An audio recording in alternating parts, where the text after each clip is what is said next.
How should blending and batch management evolve as a brand moves from small batch to global distribution?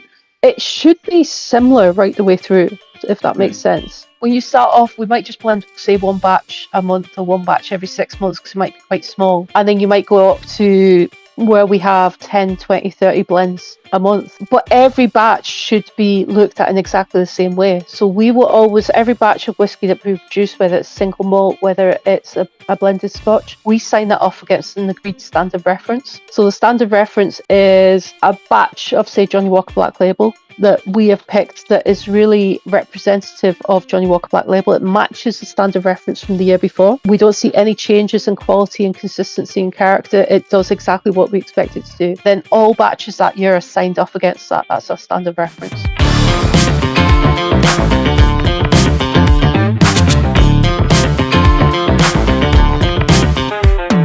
Webinar is really about how do you build, global brand, and especially from the technical lens, right? So what is needed when you're sort of a distiller behind a global brand like Johnnie Walker, let's say. We have Emma Walker, the creator, I would say, who's been innovating and working on this brand. So she's going to share us how she's been doing this. Let me introduce Emma to you, first of all.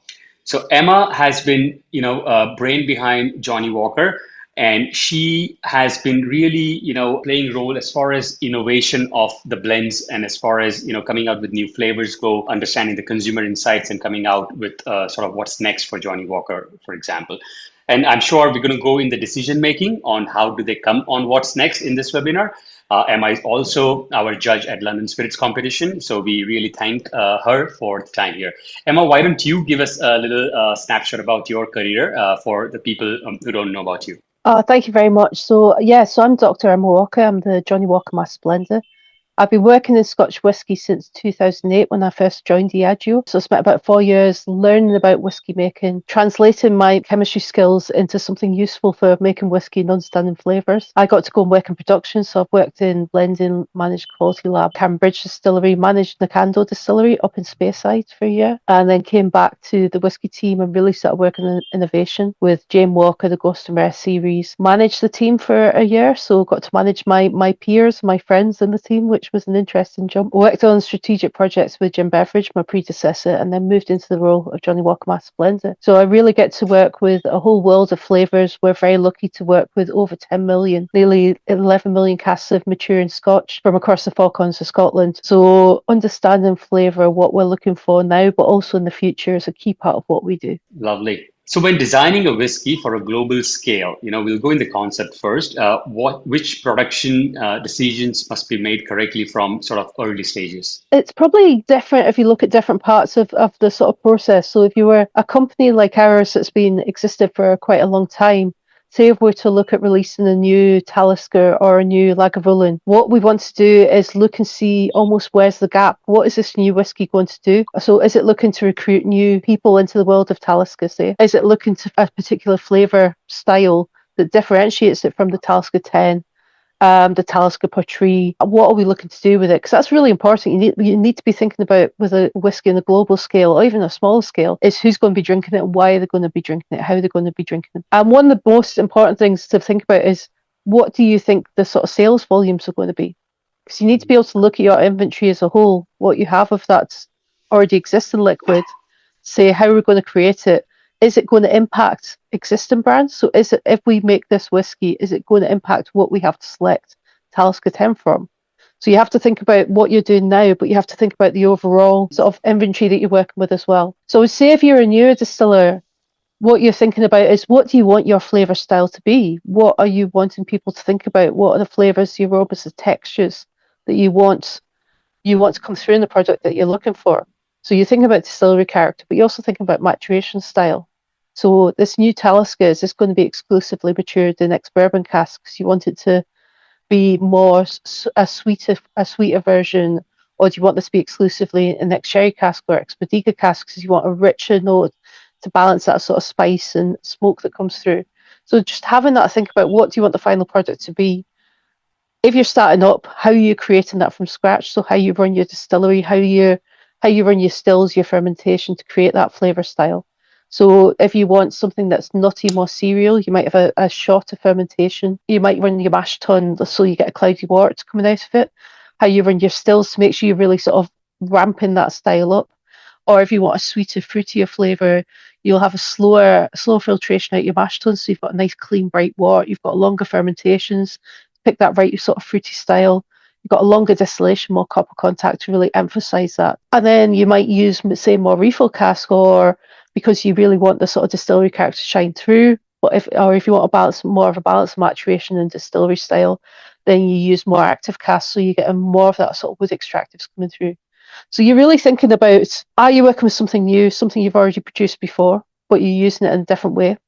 Are you setting up your flavour style that you want to be known for? Like, are you setting up your house style, what your brand is going to be renowned for throughout the world? Or are you working with inventory that's already been laid down? You have to make other whiskies that you know and love. So you need to make this alongside those without interrupting the production of or the bottling of those products as well. So how do you make sure that you can maintain that? So thinking about how big you want this brand to be is really important, but not just how big you want it to be at the start. What's the growth? What do you think is the growth plan for this? So what do you think you're going to sell in year 1? What do you think you're going to sell in year 5? So that you can then look at what you're distilling today, that if it's going to be an 8-year-old, you're going to then use 8 years down the road. And how's that going to fit in with also what you need to lay down for the other brands that you're making from your distillery as well? So we get to work with some very, very clever people, Sid, who are much cleverer than me and are much more tech savvy as well, who can create amazing models that help to show what we have in our inventory, what we're using it for as well. If you're looking at a blend, then you have to look at a number of different distillery styles, then potentially looking at a number of different ages that you're using your whiskies at as well. So for example, if you're looking at Johnnie Walker, you've got to think about what are we distilling today that we're going to use in the future to make Johnnie Walker Red Label and Johnnie Walker Black Label and Double Black and Blue Label that are all at different age points and have different wood mixes in them and different mixes of distilleries. So the models that we get to work with then become more complicated, because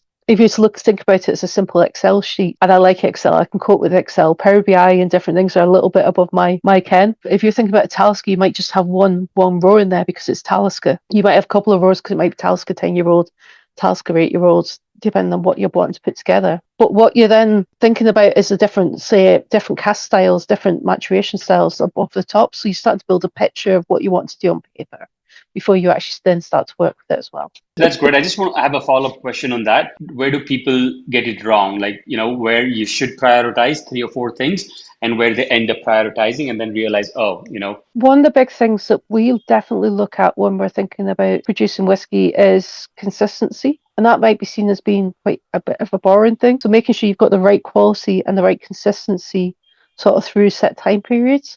Mm-hmm. So not saying that you have to produce the same thing all the time for the whole year, but thinking about that future plan of what you're going to bottle, when you're going to bottle it, to make sure you have that right stock laid down and that you probably have it at different time periods during the year as well. So making sure that if you're then bottling, you can bottle throughout the year at different time points, 8 years, 15 years, 30 years in the future, and be able to pick from the stock that's got that style. So I think experimentation we have to do it, and it's such a great thing. It's so exciting, but making sure that you're layering it in with the sort of the day-to-day, the business as usual whiskey making as well at the same time. So making sure that you have got that variation in your stock, but that you're also thinking about the sort of bread and butter. If people love the new whiskey that you're making, how do you make sure that you've got that and you can produce what your customers, what your consumers are looking for in the future as well? So making sure that you have thought that through. Are there guardrails that you have to play within, like the suppliers you have to stick with, the packaging you have to stick with, the logistics you have to keep in mind, the local distilleries is going to co-bottle for you. And then obviously the data team is going to tell you, these are the 5 profiles, only play with that because that's what the consumers want.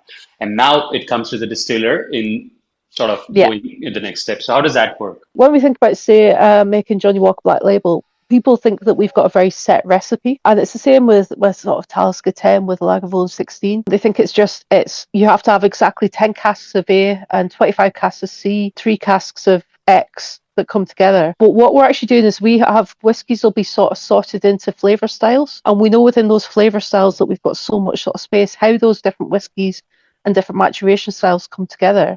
So instead of being that prescriptive, we have guardrails that we know that we can change things, because it might be sort of 12 years ago, a distillery was closed for 6 months because they were getting a boiler refit or a new mash tun in, or something happened, so we can't use, say, tea and Innick for 6 months.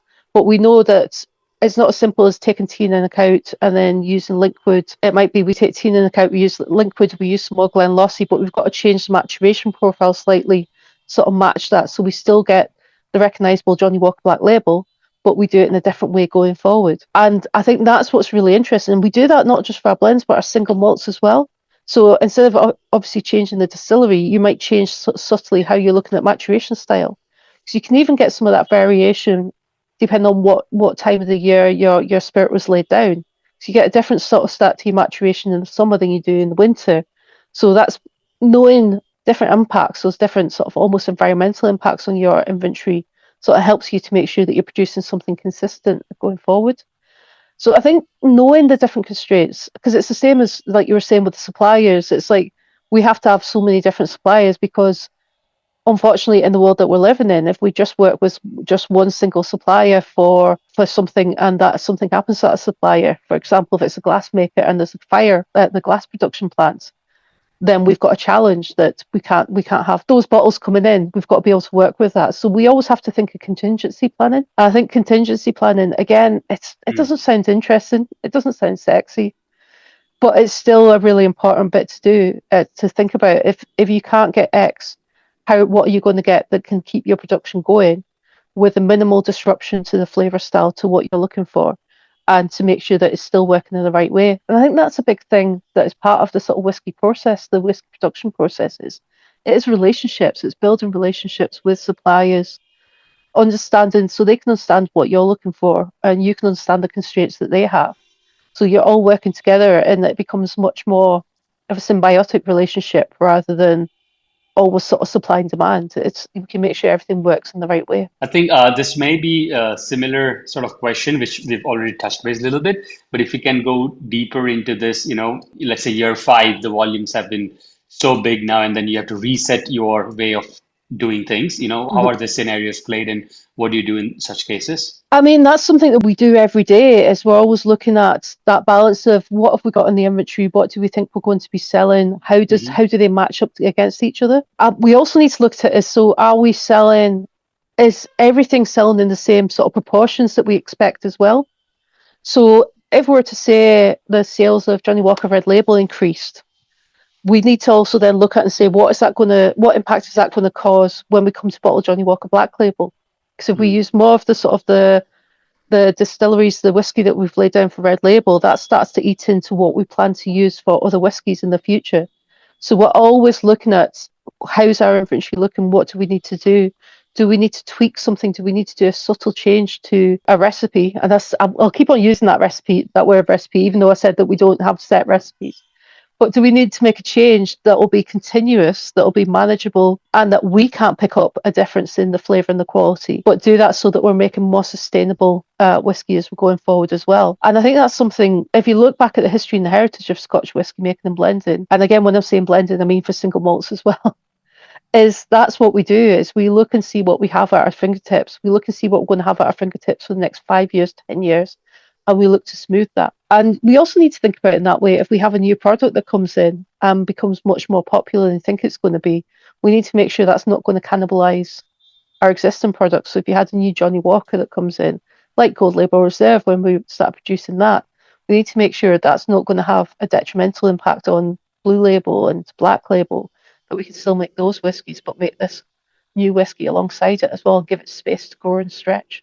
Got it. I think one of the biggest challenges you guys have is obviously fighting for your own internal shelf spaces, right? And in that as well, like if someone's switching from Johnnie Walker Black and going to Johnnie Walker Double Black, it's your own customer moving here and there, right? So, Yeah, and that's part of the interesting thing. I mean, that's where, from the blenders' point of view, that's really interesting because we think they're both amazing whiskies. But that's mm, why we get to work with our great marketing teams, our brand teams, because that's what they are focusing on, is how do we want people to move through the different whiskies as they mm, mature? Do we want them to move to different whiskies? How do we see people coming into the market? What whiskies are they going to be interested in? So again, that's another layer that we add over, looking at that sort of consistency of supply and demand. How should distillers think about stock aging and inventory if international growth is the goal? I mean, let's put some context here as well. Like we're not all Diageo here in the audience, right? So, this is really a small and medium-sized brand who may have some funding, at least for this Yeah. exercise. How would you advise them? You need to have almost be like, what is it, the god Janus, like looking forward and backwards at the same time. So you Mm, need to make sure that you're making the best whiskey today because you want to keep growing that sort of consumer base. You want people who've already tried your whiskies to continue to enjoy them. You want that to grow in the sort of local markets, but also wider through word of mouth, through the advertising that you're doing. So you need to make sure that you're making the whiskey that is the right quality and consistency that you're looking for and that your consumers are looking for. But at the same time as doing that, you also need to be looking at your inventory and going, well, what am I going to be starting to make in 5 years' time, in 10 years' time? I've got a Dave Shrigley poster with a big wasp on it. So I'm making my beautiful wasp whiskey, and it's wasp whiskey 10 years old. But in the future, I want to make a 15-year-old. So I need to make sure that even now, even though we're not bottling it because the whiskey's not old enough, that I'm keeping back the right amount of whiskey for that. Not just when the stock becomes 15 years old for the first time, but then for that to grow and that to continue to grow. So you have to start looking at your model to go, how's that going to impact the whiskies that I'm using today? So you need to all like have that sort of looking at now, but looking at the future. With that understand as well that as we all know over the past couple of years that things will change. So growth might go up very quickly. You need to be able to manage that. But it might also dip very quickly as well. And you might end up with a blip in your inventory that you need to manage your way through and make sure that you're not overaging it. Because for a number of the companies, and us included, we need to think about what's in our books. What is the sort of the cost of the whiskey that we're maturing? And we need to have a plan for our investors to say, when are we going to be using it? What are they going to see as the sort of payback for that as well? We like to talk very much about the romantic side of whiskey making, which I think is absolutely beautiful, and the storytelling is such an integral part to it.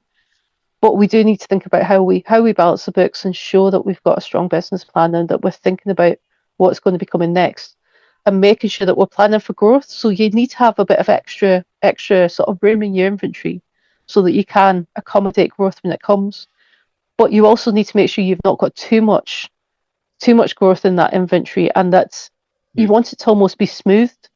And that's part of what you're looking at is that you want to continue to look to smooth that so you don't have peaks and troughs. Because that's where you can end up with challenges. And you might end up with peaks and troughs because you might have had a boom in sales and then you might have had a decline. But that's where you look at the inventory and that's where the blender comes in to look to see how do we smooth that. So it might be that you're using slightly older or you might be using slightly younger whiskey to get to work with that, or using a ratio of the two together so that you're getting a consistency in flavour and quality. And you're not getting a change in the character that people expect, but you're looking to smooth what you have in the inventory going forward. What supply chain risks do distillers most often underestimate when scaling beyond one market? Even things like thinking about logistically, about timeframes, how long does it actually take you Mm, to get your product out into different markets? Have you got the supply chain? Have you got the logistics chain going out into a new market?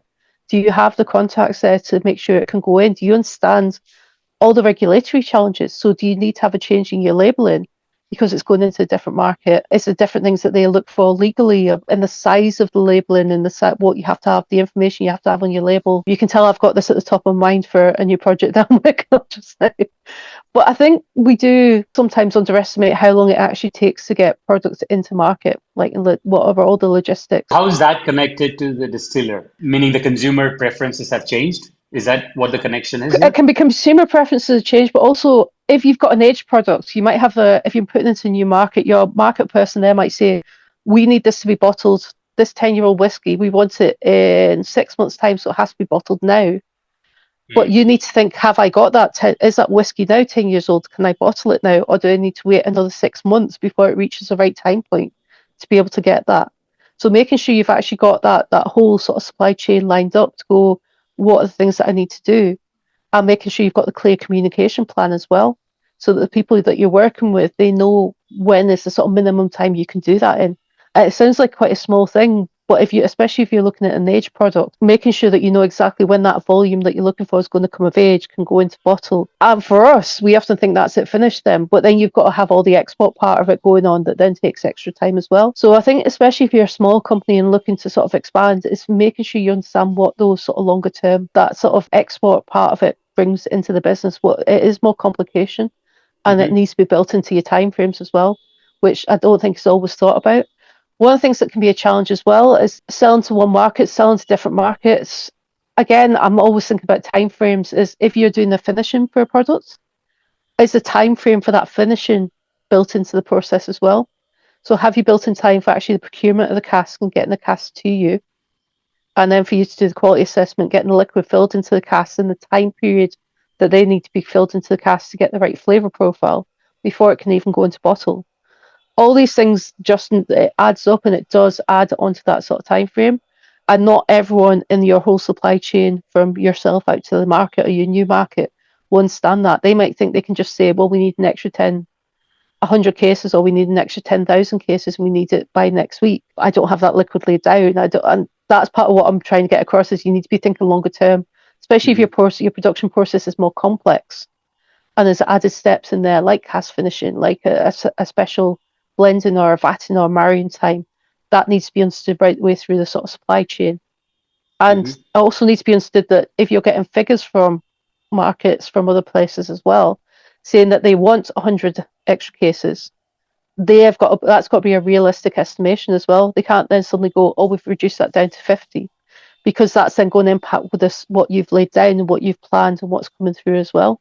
Hmm. So making sure that there's realistic planning and realistic figures and timelines going through both ways is actually probably one of the things that we don't often think about, but it's hugely important right the way back to distilling and malting and getting that coming through into the plan. How's the supply chain risk right now? I mean, things look settled these days. I mean, as far as everything like the glass, the logistics, the Mhm. freight, the inflation, any particular challenges that we're not talking about these days? It feels like it's not talked about as much right now.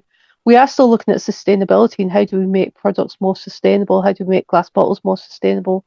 How do we make sure that that's built into the productivity figures? When looking at what are the actual, what's the NSV people are making, what's the profit that companies are making as well? Is how do you balance those two different things together Hmm.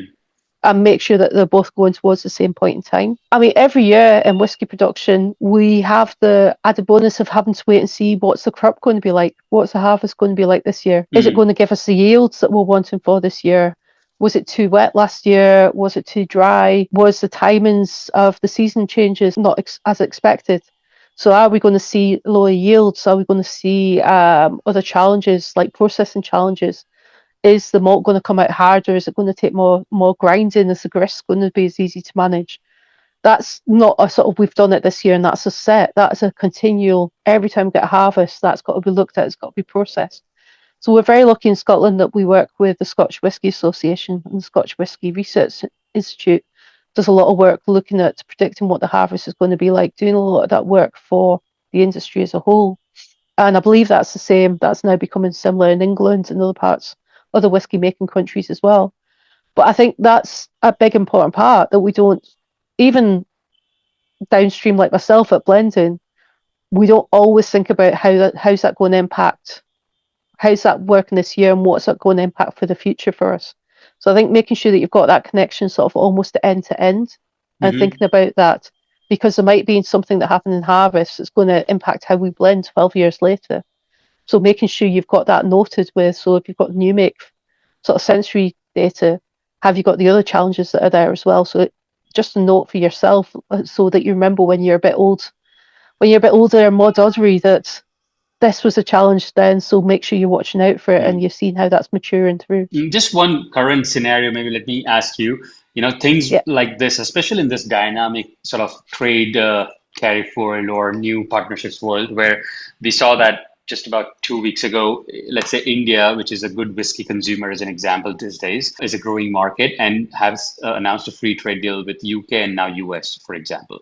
yeah, And same with US, where it has imposed more duties on Scotch whiskey, right? So you know that your next big move has to be sort of India, yeah. and maybe go less on US, So how do you hedge immediately at this scale? I mean, your whole planning, your whole inventories, your whole Yeah. strategy, because the Well, consumer is so different. The taste of the Indian consumer may be a little different than the US. that's exactly it. And I mean, that's one of the things that's interesting being part of a global company, means that we can smooth that a little bit more, but it can also be a bigger challenge as well, if that makes sense. So we do already sort of export a lot into India and have a good knowledge and a good relationship with our colleagues in India as well. So understanding what people like, what they enjoy, I think we're actually in a really good place with that. But what you might see, the brands that you might see expanding in an environment like India might be different to what you would have expected if the whiskey market was growing in America. So looking at the styles that you've got laid down, so looking at the distillery styles, the maturation styles that we've got laid down, that's where you might have changes. And it goes with the economy. And obviously we're in closed period at the minute, so I'm not talking about anything that's coming out financially. But as things change and people maybe are sort of selling up or selling down, so are people moving from sort of more standard whiskies and going to more luxury whiskies or vice versa as different things happen in global economics? We have to smooth that, and that's part of the challenge that we have. That ties back to the original sort of question. Almost said is how do you make sure that you've got an inventory that's robust that can deal with all these different changes that are coming in, and give you the flexibility for it, but also means that you don't have too much stock sitting on the books as well, and sort of acquiring interest almost. How do global producers approach raw material sourcing differently from small and regional distilleries? So let's take this as a learning question, right? Like, Yeah. you have so much procedures and intel. So if you can share a light there. At small distilleries, you might have the distiller, might be also working as a blender, and they're also working as procurement. So they might have a direct relationship with the companies that they're sourcing from, which I think is absolutely excellent. And I'm very jealous of that as well. When you move into a large company, you will tend to have procurement departments who are very, very good and very skilled and experienced at looking at how do we source in the future. When we look at, say, if we look at sourcing grain, what we have to think about is how can we get the amount of grain that we want consistently. Again, I'm going to get sick of me using that word consistent, but making sure that we can get the right amount of grain at the right time points over the year that we need. So what we need to do is we'll need to look at a number of different suppliers as well. So making sure that we're not just relying on one supplier in case something happens with them, in case there's a challenge in their production. So looking at a number of different suppliers that are coming in that we can then work with and make sure we can have that sort of smoother process. We will still have very close relationships with different suppliers, with different companies, with different farmers.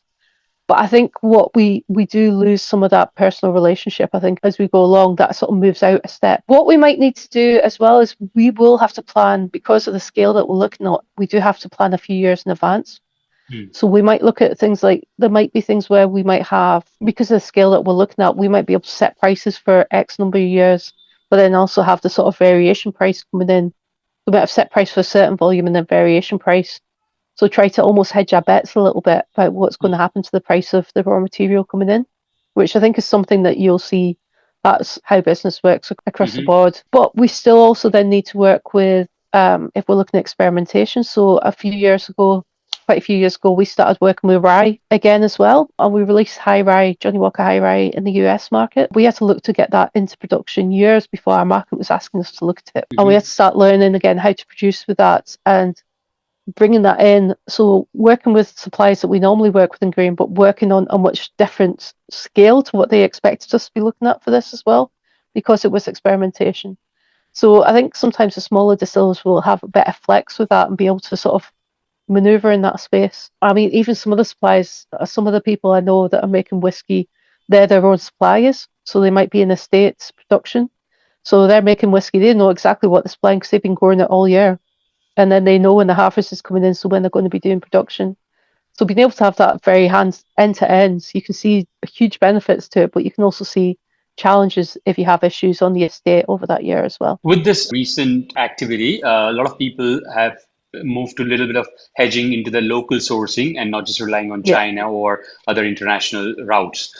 Has your strategy changed? Are there new rules where, okay, this percentage has to be from local or you're within country? We definitely do that. We do that across the board, not just in whiskey, as much as we can, is looking to see, we're part of local communities, so we want to work with local communities. But we also need to make sure that we're not taking all of one raw material from the local area as well.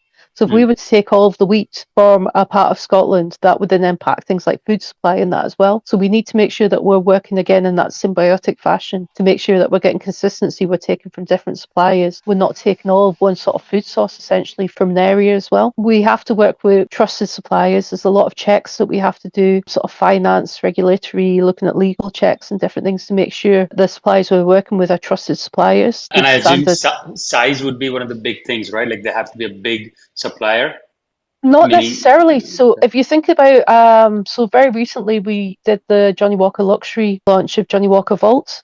So we were looking at very small numbers for us of whiskies being launched. So we were looking like at 1,000 bottles, or in there you'll be working with much smaller, sort of high scale sort of suppliers. But you know, if you're thinking about sort of hand blown glass, hand blown crystal instead of sort of mold glasses the glass that we use for different bottles.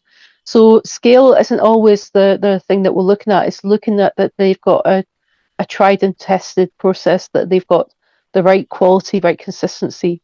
Mhm. Whether we're looking at them for 10,000 bottles or whether we're looking at them for 10 bottles, it's Okay. making sure that they're matching what we're looking for. So let's again put a scenario where the brand is moving so fast and it's doing good, right? So we're not worried about if it's moving or not. It is moving, and now you are hired as a consultant. Let's say you're going to look at their operations, their distillers, their behind the scenes sort of operation.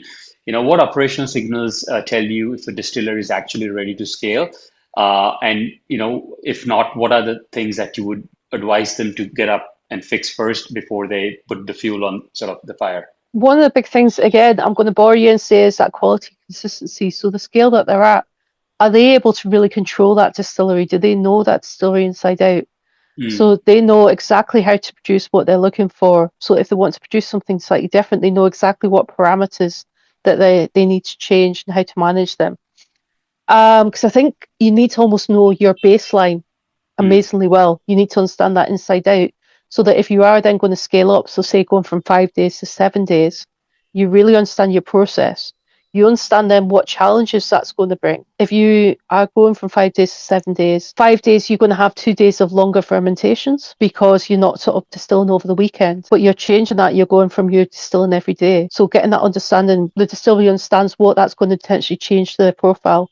How are they going to manage that into their stocks? What's going to happen to their output? That's what you want, is that understanding of the baseline, knowing what's happening. Also, that they understand what is that going to do. I'm going to say something that sounds really silly, but that they've been able to manage the change in rota. So it sounds really silly, but understanding the impact that's going to have on the people that are working at the distillery. So how they're going to manage that scale up.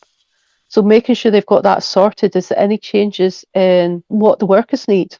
So facilities for them, but also are they making sure that they're looking at contracts and different things to make sure that the workers are protected when these changes are coming through, and that they know what's going to be happening for them longer term. Having worked in different areas, the rota is one of the most important things. If you want a place to run well and you want a place to run happily, making sure the rota is right and not causing any untoward challenges for the people that are working with you is one of the most important parts of running a distillery or running a production plant. Got it. At what point sort of co-packing or contract distilling makes sense? That maybe at this volume, it's better to have this business model. Understanding what you're looking to get out, it's that understanding of the longer term business plan. So what are you looking to do in 5, 10, 15 years? So if you're wanting to increase production, but you cannot justify expanding your site at this point in time, so knowing when you're going to have to start, so doing the co-packing or doing the sort of co-distillation, but understanding when do you want to bring that back in-house? Are you going to be Hmm. looking to expand your distillery while you're doing that? When are you going to have to start looking for investment? What are the things that you need to do to then be able to bring that in-house? Or are you going to continue in this way and work in a partnership to produce the product that you're looking at? So again, it's looking at what are your long-term plans, I think, is what do you see happening to the brands? How do you see that happening? Not just that, I think it's also thinking about what your consumer is going to be in the future. So is there going to be an expectation from your consumer in the future that all of your whiskey would be produced at the one site, at the site that you're looking after? Because as you're growing, you're talking to more consumers. So understanding the sort of the narrative, the sort of storytelling that you're doing, and that's not you're making things up. It's understanding what they want alongside the sort of spirit that you're producing. How the What's their perceptions reason to change, believe? I guess. That's exactly it. what's important to them, as well as the sort of quality, and Mm, understand how you do that.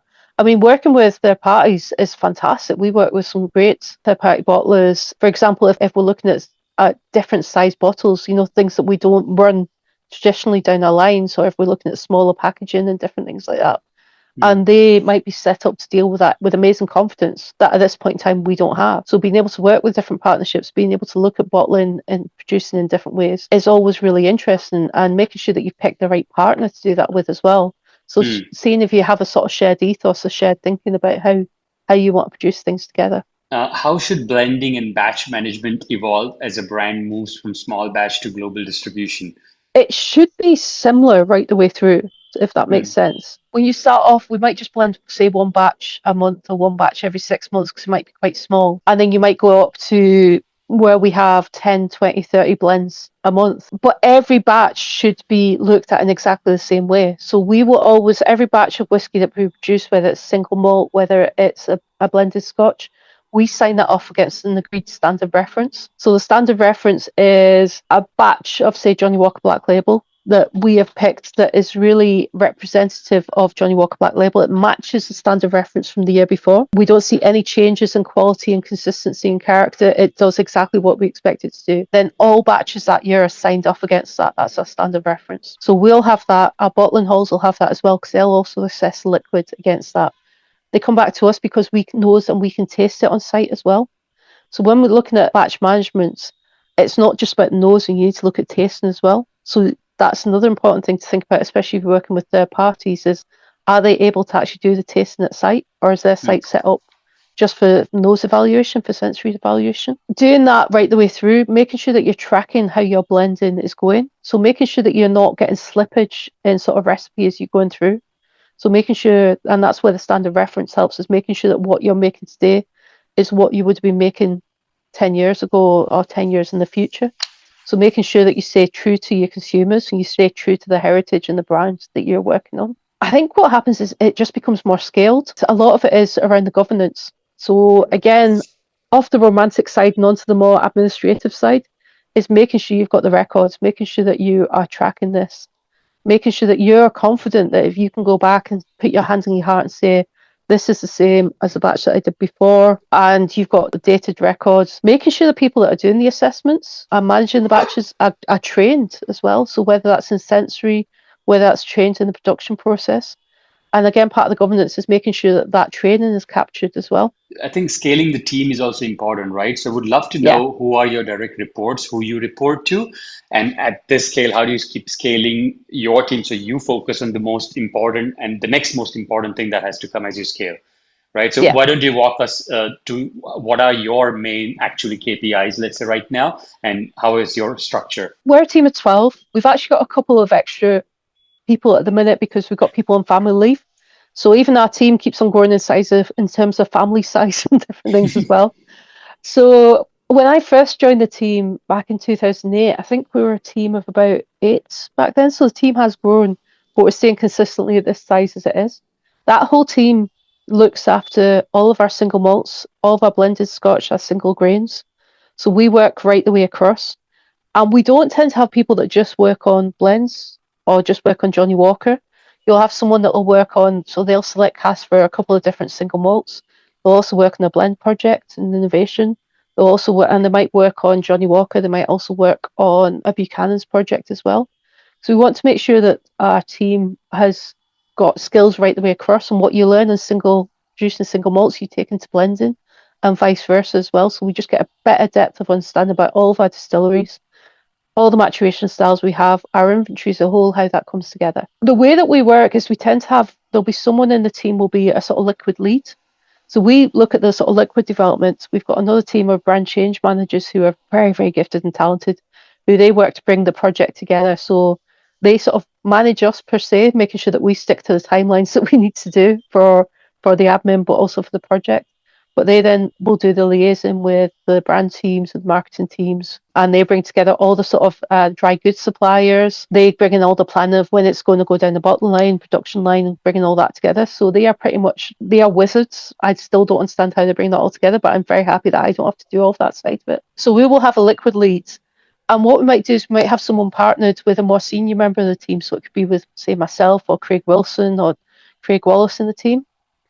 So we will make sure that the person that's that liquid lead, that they are really leading the project, but we're making sure that they feel supported, understand the process, understand how that one project sort of fits into the whole overarching ask of the business's Diageo, but making sure that quality and consistency is at the forefront of what we're looking for. So it's we're continually sort of mentoring, we're continually developing ourselves, but we're Hmm. continually mentoring others in the team and helping them to feel more confident, not just in the production of the liquid, so on a sort of in the lab scale, up to how we produce into a vat, but also so they feel confident to talk about it to the partners, so the brand change partners, the innovation leads, and making sure that they are a good member of the team as well and feel confident in the job that they're doing. Almost like a tech stack, like there's a business analyst, programming team, and the sales team, and then the analyst is doing the talking between the both teams. That's exactly it. But we want to make sure that our blenders grow as blenders, but also then grow as being able to communicate about what we're doing, why we're looking at certain things as well. So Mm, that's a big part that we need to do is we need to take the brief, the innovation brief that comes in from our marketing colleagues and translate that into our world. So we need to mm, understand what do they actually mean. So if they're asking for fruity, even if they're asking for a fruity whiskey, it's like, what kind of fruity do you mean? Do you mean rich fruits like from that you get from European oak and ex sherry, or do you mean vibrant fruits from the distillery character? So trying to get people to pinpoint to find what they mean, because then that helps us to then go look at that inventory of more than mm, 10 million casks, so we can go, right, this is what we're going to look at. And the other important thing that we need from that brief as well, though, is price point. So what's the mm. price point going to be and the scale going to be? Because that helps us to understand what we're going to look at. So if the price point is say $20, we're not going to be looking to use stocks of Port Ellen or Port Dundas.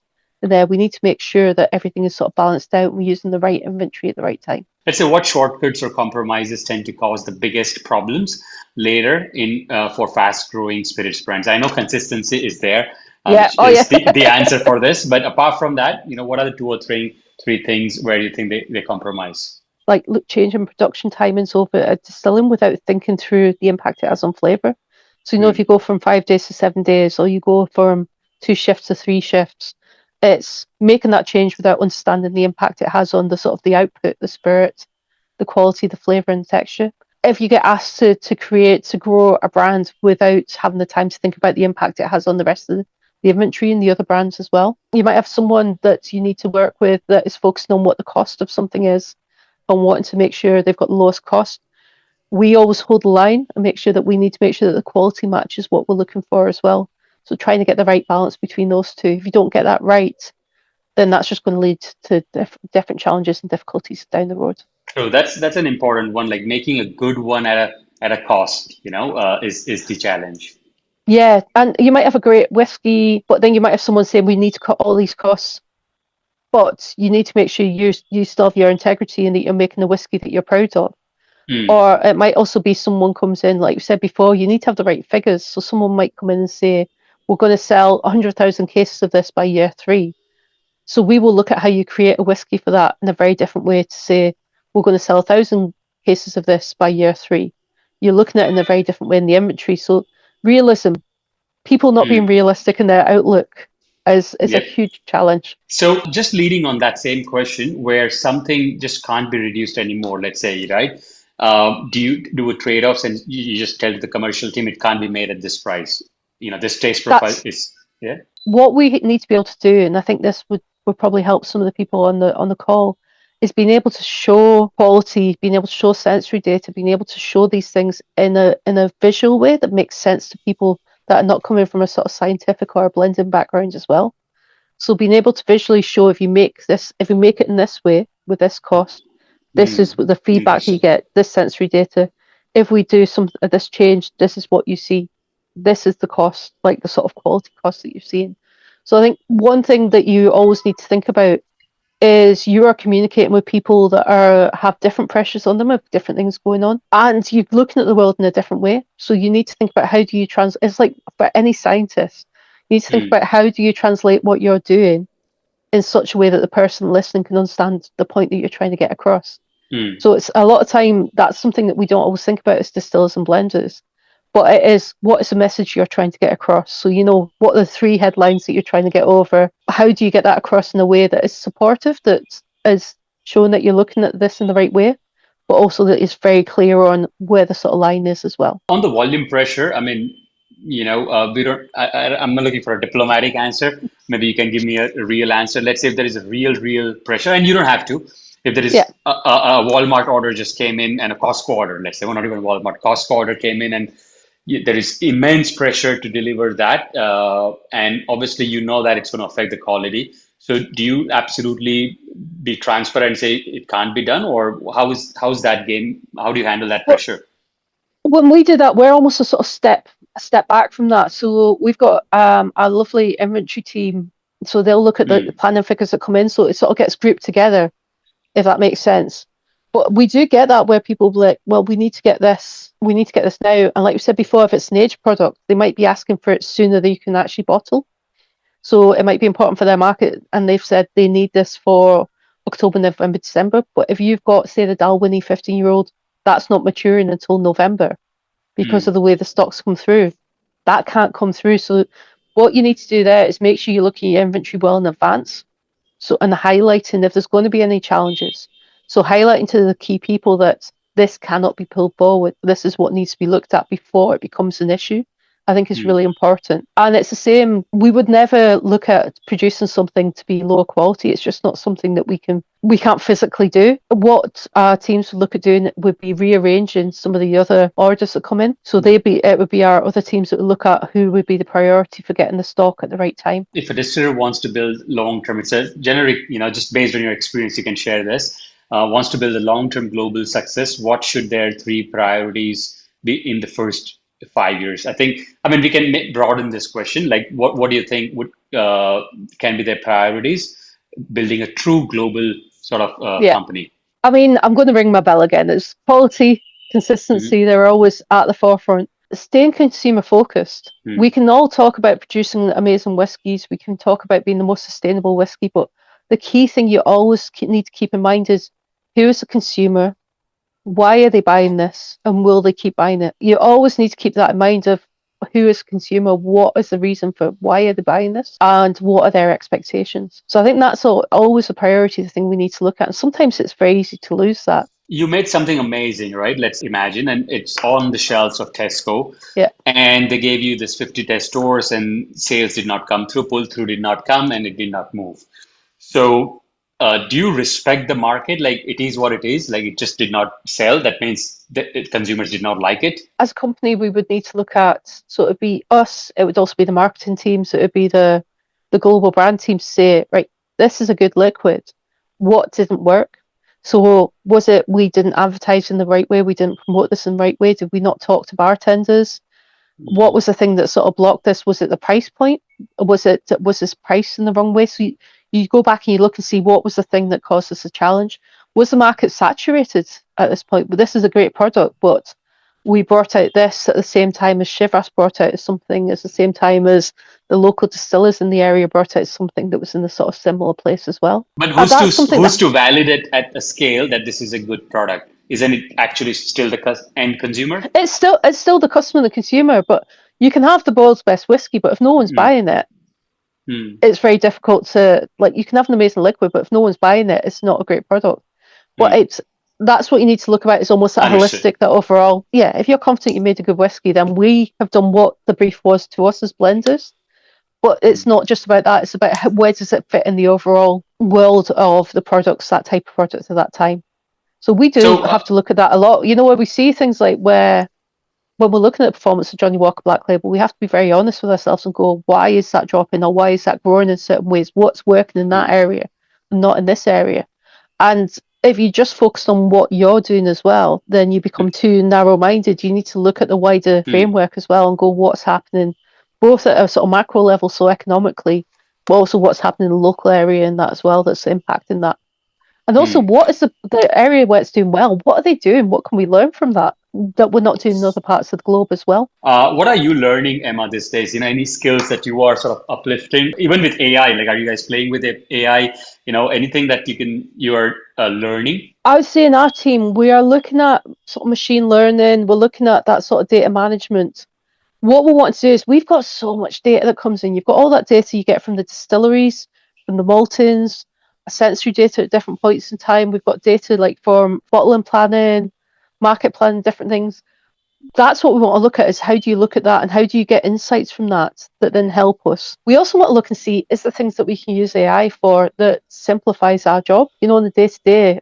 Like I mentioned the dreaded admin before, where there's lots of sort of, when we're releasing new whiskey, we've got to do lots of different things for regulatory, lots of different forms. So we've got a very clever person on our team that's looking to see, we fill in one form and it populates lots of different things. So something that would have taken half a day before, potentially, to work through everything in turn, he's now got it so it can take half an hour to get lots and lots of different things doing.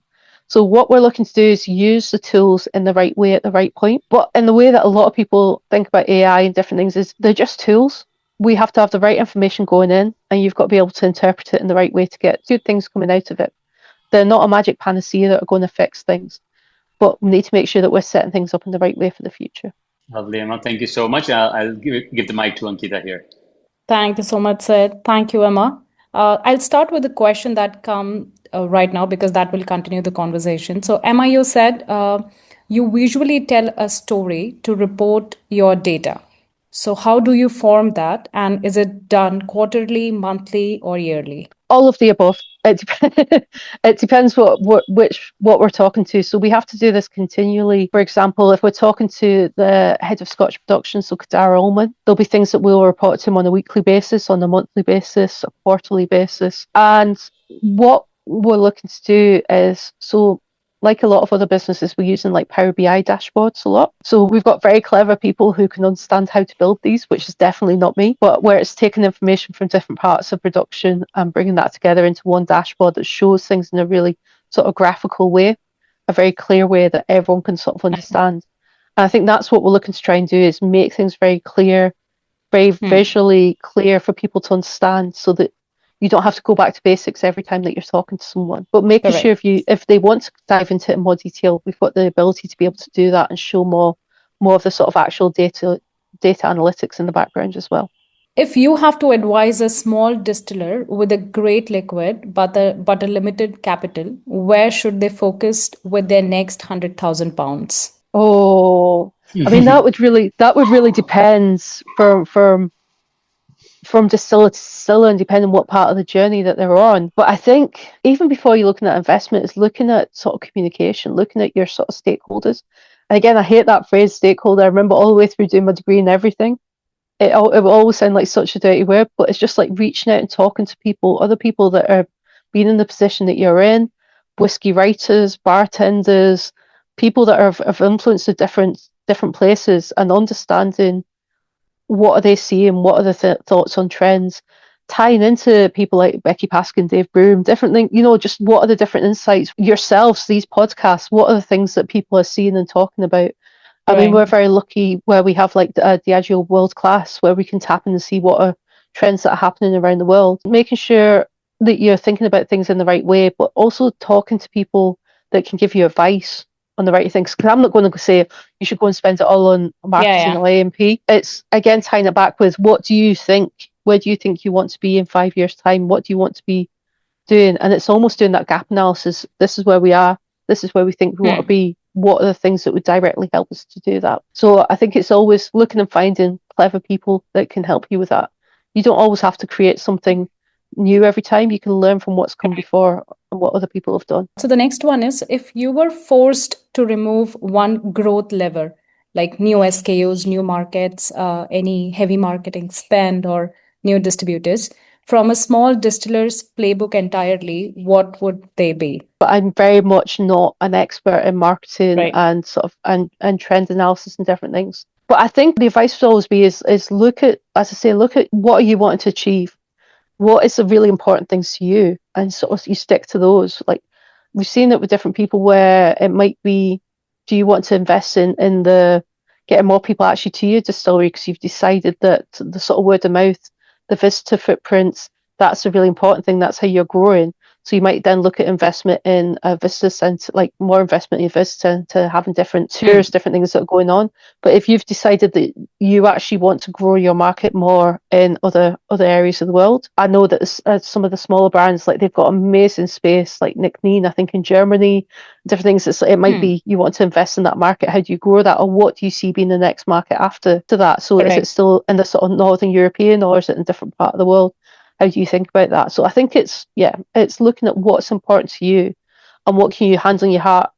What would you be proud of having achieved in sort of 5 years' time that you would stand by? Which styles and markets you are forecasting to see growth in 2026 and 2027? So we're definitely seeing growth in sort of accessibility. So, like sort of easier, more approachable whiskies. But you are also seeing growth in whiskey aficionados, people that know what they like and what almost more complexity. It's really difficult to sort of pinpoint and say it's not going to be this or this.